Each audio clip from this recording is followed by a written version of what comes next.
So where will the future of interest rates be for 2024? What can we expect? Well, to understand that, we need to talk a little bit more about the Fed rate versus the mortgage rate. Everybody thinks they're the same. Everyone keeps saying, oh, I heard rates are going down this year. What rates? The Fed rate. The Fed has talked about cutting rates potentially this year. But what does that mean for mortgage rates? They don't always follow suit. So you've got your Fed rate, which I'm going to try to give you the easiest explanation of the definition, because if you look up online, they use all these crazy big ass words and it gets really complicated. But essentially, I want you to think of the Fed as like its own giant bank, right? It's the Federal Reserve. It's the Bank of the United States of America. They've got money. They only let other banks borrow that money. You can't go to the Fed as an individual and be like, hey, can I get a loan to buy this big ass building?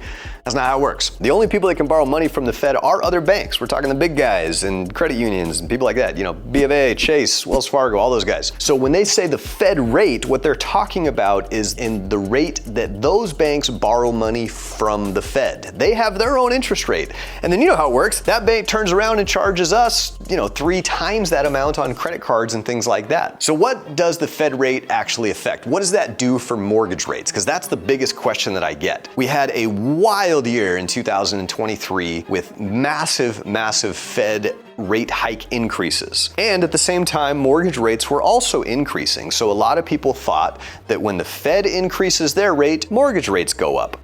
Well, that's not always true. There were several instances in 2023 where the Fed raised rates and that very same day, mortgage rates got significantly lower because of how it all ties together. Now, I'm not gonna get into all the complex details and use the words of all the shit that I deal with every day, like finding what mortgage-backed securities are trading at on a day-to-day basis and how many basis points they jump up and down, as well as the 10-year treasury yield and how many basis points that goes up and down to affect mortgage rates. I've lost half the audience already. No one knows what the I'm talking about right now, because what is a basis point? What is a mortgage-backed security bond? Like, this is all complicated shit. But the good news is you don't really need to pay attention to any of that. That's my job. I study it on a day-to-day basis. And the gist of it is, right now, inflation is coming down. It was really high last year. It was at a peak.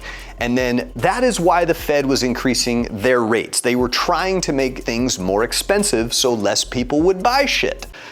Honestly, mission accomplished, which is why they really do need to start focusing on cutting those rates so that we can start to enter a little bit more money back into the economy, which will in turn bring interest rates down. Because, and I've made other videos on this, inflation equals enemy to mortgage interest rates. When inflation is bad, that's when mortgage rates get bad. So with the Fed rate, the whole reason they were increasing it was to decrease the inflation. So now that inflation is pretty much under control, they're pretty much right at their 2% target, interest rates and mortgage rates can start to follow trends like they normally do. What does this mean? Where can we expect interest rates to be for the foreseeable future?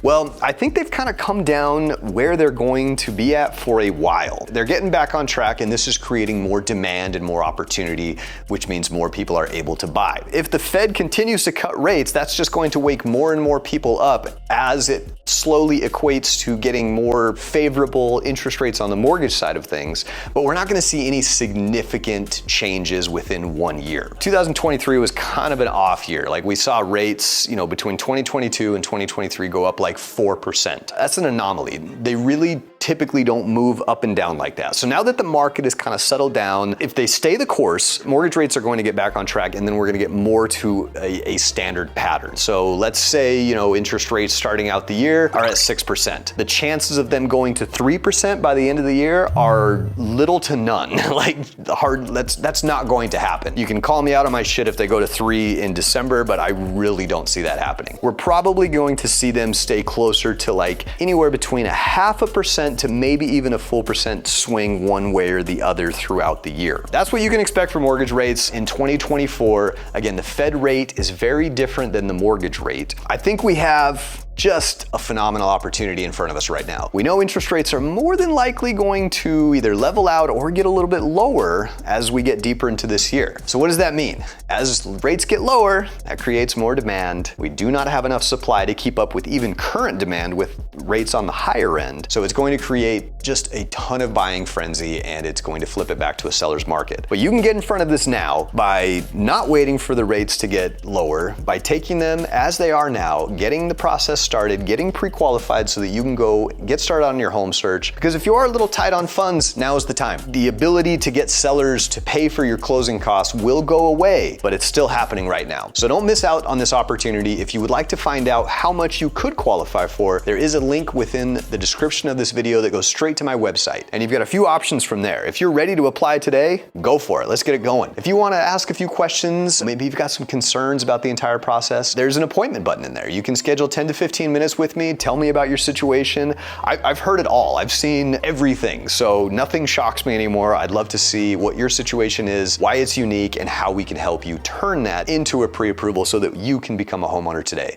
It's a lot easier than you think, but it all starts with a little bit of action. So check out my website and let's make it happen for you today. That's it.